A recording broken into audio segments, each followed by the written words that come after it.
లో ఫస్ట్ది nitrogen oxides. ఈ నైట్రోజన్ ఆక్సైడ్స్ చేసే విధ్వంసం విత్ సల్ఫర్ డయాక్సైడ్ ఈ రెండింటిని కలుపుకొని నైట్రోజన్ ఆక్సైడ్స్ చేసే విధ్వంసం ఎలా ఉంటుందంటే, సృష్టిలోని ప్రతి చెట్టు పూతకొస్తుంది. ఆ పూతకొచ్చిన ప్రతి చెట్టు కూడా సుగంధ ద్రవ్యాన్ని రిలీజ్ చేస్తుంది, ఒక సెంటును. ఆ సెంటు వాసనకి సుదూరంలో ఉన్న తేనెటీగ ఆకర్షితమవుతుంది. దాని నావిగేషన్ ద్వారా అది కనుక్కుంటుంది ఆ పువ్వు ఎక్కడ వాసన వస్తుంది అనేది, ఆ వాసన దగ్గరకు వస్తుంది. అంటే కొన్ని చెట్లు లినోలిహిన్ అని ఉత్పత్తి చేస్తాయి, కొన్ని చెట్లు టెల్సిన్ అని ఉత్పత్తి చేస్తాయి. అంటే ఒక్కొక్క మొక్క ఒక్కొక్క టైప్ సృష్టిలో కొన్ని ఘాటు పదార్థాలు ఉంటాయి. అట్లా 6 రకాల పాలినేటర్స్ ఉన్నాయి ఇందులో. హనీబీస్ ఉంటాయి, మోత్స్ ఉంటాయి, ఇంకా బీటిల్స్ ఉంటాయి, ఇంకా దీంట్లో హమ్మింగ్ బర్డ్స్ ఉంటాయి, ఇంకా ఈ గబ్బిలాలు ఉంటాయి, ఇవన్నీ కూడా 6 రకాలుగా ఉన్నాయి. ఈ 6 రకాల పాలినేటర్స్ కూడా ఇవి కన్ఫ్యూజన్లో పడతాయి. ఈ పూత నుండి వచ్చిన ఈ సుగంధ ద్రవ్యాన్ని నైట్రోజన్ ఆక్సైడ్లు ఏం చేస్తాయి కదా అంటే, దాన్నితో రియాక్ట్ అయ్యి అది డిగ్రేడ్ చేస్తాయి, అది విచ్ఛిన్నం అయిపోతుంది. అక్కడ ఆ సువాసన విచ్ఛిన్నం కావడం ద్వారా ఈ తేనెటీగలు అక్కడ పువ్వే లేవనుకుంటాయి. ఆ పువ్వు దగ్గరికి తేనెటీగ రాదు. పూసిన పువ్వు పాలినేట్ కావడానికి నా దగ్గర మకరందం ఉన్నా కూడా తేనెటీగ రావట్లేదు, నా పుప్పొడి ఇంకో పువ్వుకి ట్రాన్స్ఫర్ కావట్లేదు అని అది 1-2 రోజులు చూసి వాడిపోతుంది. సో క్రమేణా ఇది ఏర్పడకుండా డ్యామేజ్ చేస్తుంది. విత్తనం ఏర్పడినప్పుడు అసలు మొక్క ఎట్లా మొలుస్తుంది?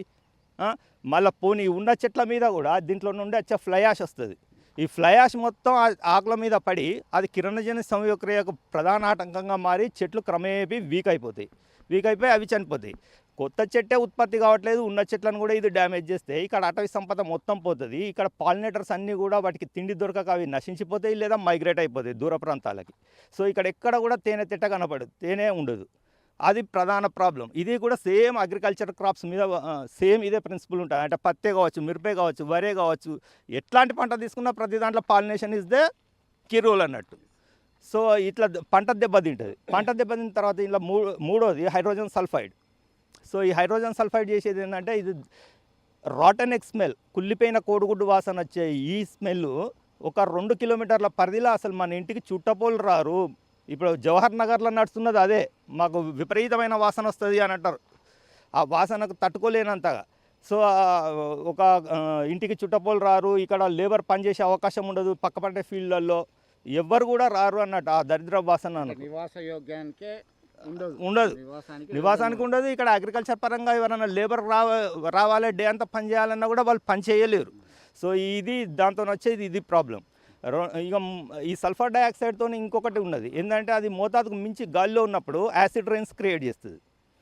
సో ఈ ఆమ్ల వర్షం అనేది పంట పుష్పించే దశలో పడ్డప్పుడు ఆ గింజలు తాలిపోయే అవకాశం 100% ఉంటుంది. అది మనుషుల మీద పడితే, ఆ చర్మం మీద పడితే చర్మం కూడా కాలిపోయే అవకాశం ఉంటుంది. సో ఆల్రెడీ ఇప్పుడు ఇరాన్లో జరుగుతున్నది అది.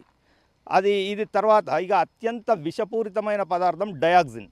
ఇది ప్రపంచంలోనే అత్యంత విషపూరితమైన పదార్థంగా గుర్తింపు పొందింది. ఆ లిస్టులో సైనైడ్ తర్వాత ఉంటుంది ఇది. సో అంతటి ప్రమాదకరం. దీనికి అంతర్జాతీయంగా కెమిస్టులు సూచించిన ఒక పర్మిసబుల్ లిమిట్, వాతావరణంలోకి రిలీజ్ కాబడే లిమిట్ ఉంటుంది, ఒక నిర్దేశించిన ప్రమాణం. 1 టన్ను చెత్తను ఈ మున్సిపల్ గార్బేజ్ను కాల్చినప్పుడు 0.1 నానోగ్రామ్స్ మాత్రమే విడుదల కావాలి. 0.1 నానోగ్రామ్స్ అంటే it is not visible, invisible అన్నట్టు, మైక్రోస్కోపిక్ సైజ్. సో అంతటి 0.1 నానోగ్రామ్స్ 1 టన్ను చెత్త నుండే విడుదల కావాలని వాళ్ళు నిర్దేశించారు. మరి ఇప్పుడు ఇక్కడ పెట్టే ప్లాంట్, ఇప్పుడు మనం ఉన్న చోట పెట్టే ప్లాంట్ అంతర్జాతీయ స్థాయి నాణ్యతతో ఉండి ఇది వరల్డ్ క్లాస్ కంపెనీ, ఫార్చ్యూన్ 500 కంపెనీలలో ఒక కంపెనీ అనుకున్నా కూడా అది రిలీజ్ చేసేది 1 టన్ను కాల్చినప్పుడు 3,67,000 నానోగ్రాములు. సో 0.1 నానోగ్రామ్కి 3,67,000 గ్రాములకి it is lot of difference అన్నట్టు. అది ఇక్కడ ఈ ప్లాంట్లో రోజుకి 800 టన్నులు కలుస్తుంది. 1 టన్కే మనకు 3,67,000 నానోగ్రాములు అంటే 800 టన్నులకి 800 ఇంటూ 3,67,000 నానోగ్రాములు అంటే it is too much big figure. మనకు 0.2 నానోగ్రామ్సే మనకు థ్రెట్, 0.1 లిమిట్ ఉన్నది. 0.2 థ్రెట్ అన్నప్పుడు 3,67,000 it is the biggest number.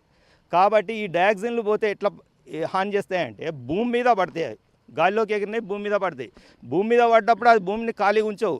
భూమిలో ఉన్న న్యూట్రియంట్స్, ఎన్పీకే లాంటి న్యూట్రియంట్స్ ఉంటాయి కదా, వీటితో చర్య జరుపుతాయి. ఈ ప్రధాన మొక్కకు అందకుండా చేస్తాయి. అంటే మనం నాటేసిన మొక్క అది గిడసబారిపోతుంది, పెరగదు. ఇది మొదటిది. రెండవది పూతకొస్తుంది. అత్యంత కష్టంగా మనం ఏదో యూరియానో డిఏపీ ఎట్లనో చల్లి కొంచెం అది పెరిగింది, అతి కష్టం మీద పెరిగినా కూడా పూతకు వచ్చినప్పుడు పూత మీద అది దాడి చేస్తుంది. ఎట్లా అంటే పూత మీద ఈ నైట్రోజన్ ఆక్సైడ్లతో డయాక్సిన్ కలిసి పువ్వులను వెందత్వానికి గురి చేస్తాయి, స్టెరాలిటీ. స్టెరిలిటీ అయిపోయిన తర్వాత అబార్షన్ జరుగుతుంది. ఒకవేళ అందులో ఉన్నా కూడా మేల్ అండ్ ఫీమేల్ ఉన్నా కూడా అబార్షన్ అయిపోతుంది. ఒక లెక్క ప్రకారం 100 గింజలు ఉంటాయి అనుకున్న కంకిల 60 గింజలు తాలిపోతాయి, ఓన్లీ 40 గింజలు మాత్రమే ఉంటాయి. ఆ 40 గింజలు కూడా క్వాలిటీ లెస్. అవి ఎందుకంటే మొక్క బలహీనంగా ఉంటుంది కాబట్టి అది బలంగా పెరగవు. సో ఫైనల్గా ఏం కోరుకుంటున్నారు? సో ఇది అగ్రికల్చర్కే లాస్. మరి మనుషులకు వస్తే ఇది ఫుడ్ చైన్లోకి ఎంటర్ అవుతుంది. ఈ డయాక్సిన్ ఎట్లా ఎంటర్ అవుతుందంటే పశుగ్రాసం మీద పడితే పశువు తిన్నప్పుడు పశువులోకి వస్తుంది, పశు పాలల్లోకి వస్తుంది, పాలు తాగిన మనిషిలోకి వస్తుంది. అది పాలిచ్చే తల్లి అయితే పిల్లలోకి పోతుంది. ఎందుకంటే ఆ డయాక్సిన్ యొక్క హాఫ్ లైఫ్ 80 ఇయర్స్ ఉన్నది. అర్ధాయివే 80 ఇయర్స్ ఉన్నది అంటే దాని పూర్తి ఆయుష్ మొత్తం అంతరించిపోవడానికి 160 ఏళ్ళు పడుతుంది. మరి ఫుడ్ చైన్లో ఒక చెరువులో చేప ఉంటే ఆ చేపలోకి వచ్చిన డయాక్సిన్ ఆ చేపను తిన్న కొంగలోకి వస్తుంది, ఆ కొంగను తిన్న పాములోకి వస్తుంది, ఆ పామును తిన్న ముంగీసలోకి వస్తుంది, ఆ ముంగీసను తిన్న చీతాలోకి వస్తుంది చిరుతపులి, ఆ చిరుతపులిని సచ్చినాక తిన్న హైనాలోకి వస్తుంది. అన్నీ వస్తాయి అది వచ్చిన క్రమంలో, కానీ అది మాత్రం బతికే ఉంటుంది. సో సో అది మాత్రం దాని రూపం కోల్పోదు. అది డిజింటిగ్రేట్ కాదు, డిగ్రేడ్ కాదు.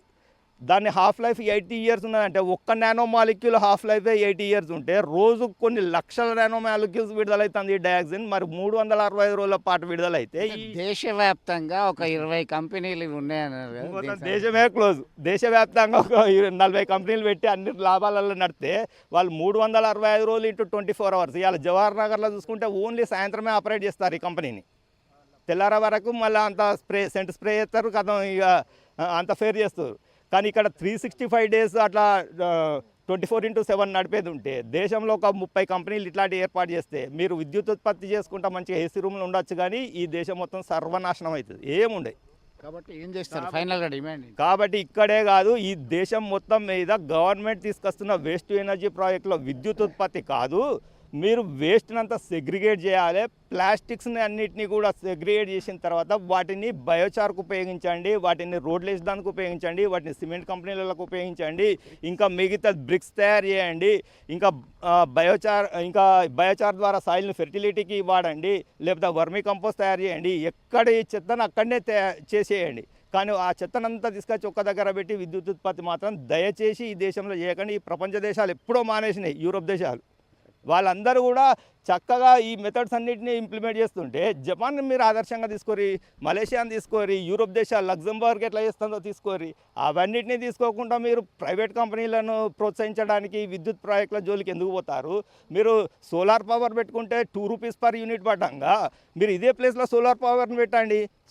ఇది 8 రూపీస్ పర్ యూనిట్ పడంగా కూడా దీని జోలికి ఎందుకు పోతారు మీరు? దయచేసి దీని జోలికి పెట్టకూరి, ఇది దేశం సర్వనాశనం అవుతుంది ఈ ప్రాజెక్టులతోని. కాబట్టి మేము కేంద్ర ప్రభుత్వానికి, రాష్ట్ర ప్రభుత్వాలకు, అందరు రాజకీయ నాయకులకు చేతులెత్తి దండం పెడుతున్నాం, ఈ ప్రాజెక్టుల జోలికి పోకూరి. టోటల్గా దీని ద్వారా జరగబోయేటువంటి విపత్కర పరిస్థితులను చక్కగా వివరించడం జరిగింది. ఎట్టి పరిస్థితుల్లో దీన్ని యాక్సెప్టబుల్ కాదు, దీన్ని ఖచ్చితంగా వ్యతిరేకించి తీరుతామని చెప్పి వారు స్పష్టం చేస్తున్నటువంటి పరిస్థితి. మీరు చెప్పండి, మీరు మీరు ఎందుకు వ్యతిరేకిస్తున్నారు? నాది ఇదే ప్రాంతం. నేను ఈ సిరిసపల్లి గ్రామవాసిని. ప్రశాంత్ యాదవ్ నా పేరు. పార్టీలకు అతీతంగా మొట్టమొదటిగా మా గ్రామం సిరిసపల్లి గ్రామం నుంచి వెళ్ళి అన్ని పార్టీలుగా అఖిలపక్షంగా మా గ్రామ ప్రజాప్రతినిధులం కానీ, గ్రామ పౌరులం కానీ, యువకులం కానీ మేమందరం ముక్త కంఠంతో ఈ ప్రాజెక్టు మా గ్రామంలో వద్దంటూ పోయి నిరసన తెలిపినాం. శాంతియుతంగా ప్రజాస్వామ్యానికి లోబడి, చట్టాలకు లోబడి శాంతియుతంగా గౌరవ ముఖ్యమంత్రి గారు దీన్ని స్పందించాలన్న విషయంతో శాంతియుతంగా పోయి హుజరాబాద్ కేంద్రంలో, నియోజకవర్గ కేంద్రంలో మేము ఆడ కూర్చొని శాంతియుతంగా నిరసన జరుపుతున్నాం. నేటికి 15 రోజులు. దీనికి అన్ని రాజకీయ పార్టీలు, కాంగ్రెస్ అయితేనేమి, బీజేపీ అయితేనేమి, బీఆర్ఎస్ అయితేనేమి, అన్ని రాజకీయ పార్టీల ప్రజాప్రతినిధులు, ఇక్కడ ఎంపీ అయితేనేమి, మాజీ ఎమ్మెల్యే అయితేనేమి, ప్రస్తుత ఎమ్మెల్యే అయితేనేమి అందరూ వచ్చి సంఘీభావం తెలిపారు, మాట్లాడుతున్నారు. Okay, is everything fine. But ఏంటంటే నేను ఈ గ్రామ పౌరుడిగా, ఒక విద్యార్థి సంఘ నాయకుడిగా కాకుండా ఈ గ్రామ పౌరుడిగా మొట్టమొదటిసారి మాట్లాడదలుచుకున్నా. ఎందుకంటే ఇది 496, దీని పక్కనే నా భూమి 505. ఒక యువ రైతుగా నేను చెప్పదలుచుకునేది అంటే సిరిసపల్లి గ్రామం అనేది ప్రధానంగా వరిధాన్యానికి సంబంధించింది. ప్రధానంగా ఇక్కడ మేము వరిధాన్యం పండిస్తాం. 4000 ఎకరాల పైచీలకు వరిధాన్యం పండిస్తాం. మా గ్రామానికి రైస్ బౌల్ ఆఫ్ తెలంగాణ అనే పేరు ఉంది మా గ్రామానికి. ఎందుకంటే మా గ్రామంలో పండించిన ప్యాడీ అందరం సహజంగా ప్యాడీ మన గ్రామాలలో వండితే తినడానికి యూజ్ చేస్తాం. మా ప్యాడీ మాత్రం ఇతర రాష్ట్రాలకి విత్తనోత్పత్తిగా పోతుంది.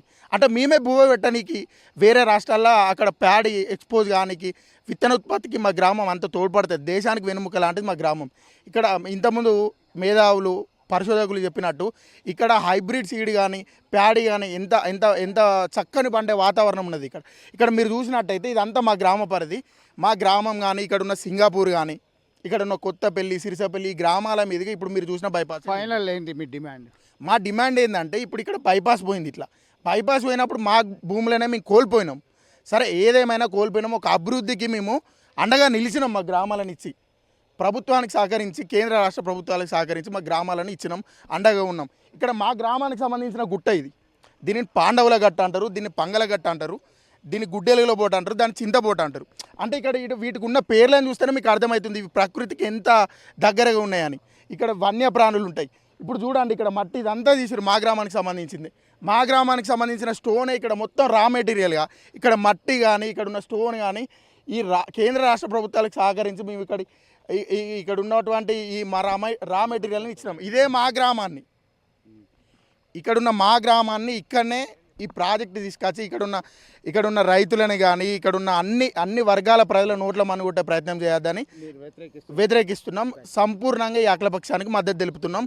ఈ నిరసనను ఉద్దేశిస్తూ రాష్ట్ర ప్రభుత్వం రెస్పాండ్ అవుతుందని హామీ ఎస్, ఇప్పటిదాకా పూర్తిగా వ్యతిరేకించారు, దీన్ని అడ్డుకుంటాం ఖచ్చితంగా అని చెప్తున్నారు. మనతో మాట్లాడడానికి సిరిసపల్లి ఉప సర్పంచ్ ఉన్నారు.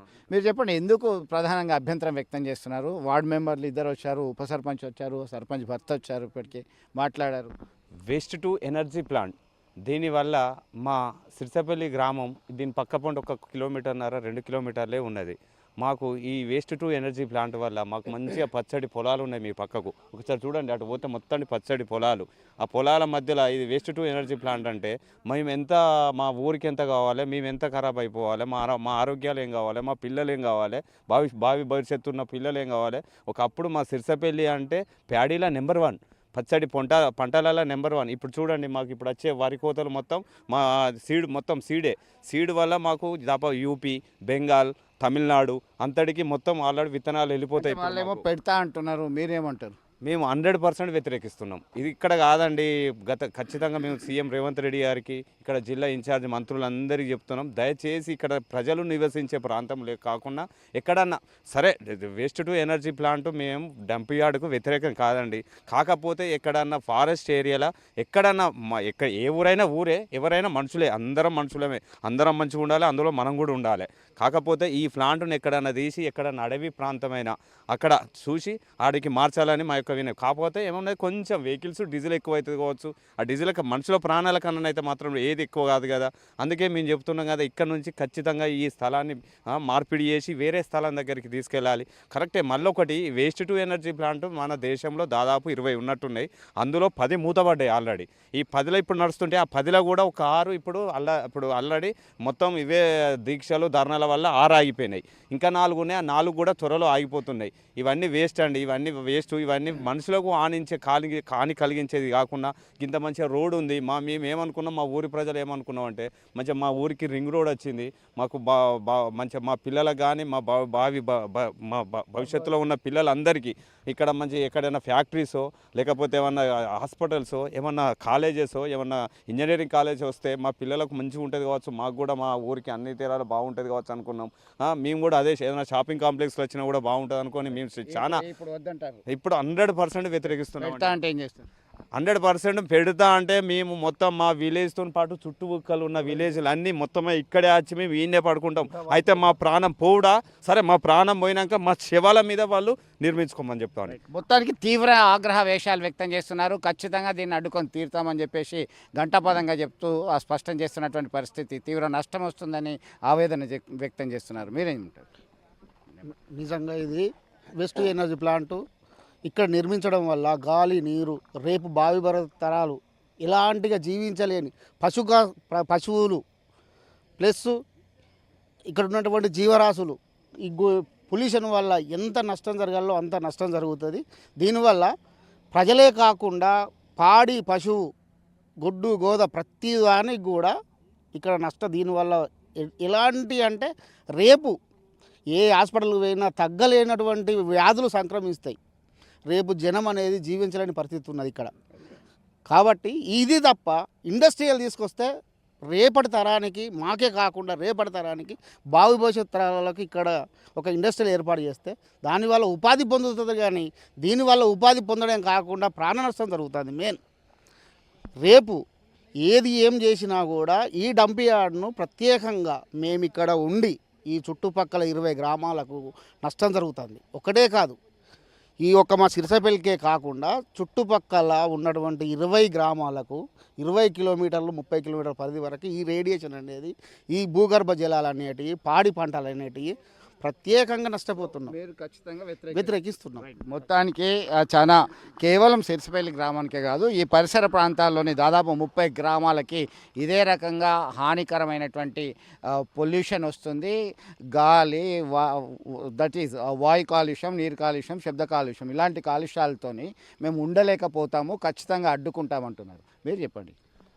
ఈ వేస్ట్ టు ఎనర్జీ ప్లాంట్ వల్ల మా ప్రాంతంలో, హుజరాబాద్ ప్రాంతంలో, సిరిసిపల్లి విలేజ్లో, మా పరిసర ప్రాంతంలో ఈ నిర్మించడం వలన అసలు వరల్డ్ వైడ్గా చూసినట్టే భూభాగంలో అత్యధికంగా వరి పండించేటువంటి ఊరు ఏదైనా ఉంది అంటే మన హుజరాబాద్ ప్రాంతం. ఇప్పటిదాకా చెప్పారు వక్తలు, చాలా నాణ్యమైనటువంటి సీడ్ వస్తుంది. మీరు ఏ విధంగా దీన్ని అడ్డుకోబోతున్నారు? మేము పూర్తిగా దీన్ని వ్యతిరేకిస్తున్నాం. ఎందుకంటే మా భావితరాల పిల్లల భవిష్యత్తు అనేది సర్వనాశనం అయిపోతుంది. కాబట్టి ఆ భయంకరమైనటువంటి వేస్ట్ ఎనర్జీ ప్లాంట్ వల్ల వచ్చే గాలి కలుషితమైనటువంటి నీరు కలుషితం అయిపోయి రోగాల పడి జీవితం భవిష్యత్ తరాలన్నీ దెబ్బతింటాయి. కాబట్టి దీన్ని పూర్తిగా మేము వ్యతిరేకిస్తూ వాళ్ళు ఏ రకంగా నిర్మించి తలపెట్టినా కూడా మా ప్రాణాలను తెగించి అయినా కూడా మేము దాన్ని అడ్డుకోవడం సిద్ధంగా ఉన్నాం. మేమే కాకుండా మా ఊరు నుంచి రేపు ఒక 2500 మంది మహిళలతోటి కూడా రేపు మరి నిరహార దీక్ష మేము చేపట్టబోతున్నాము.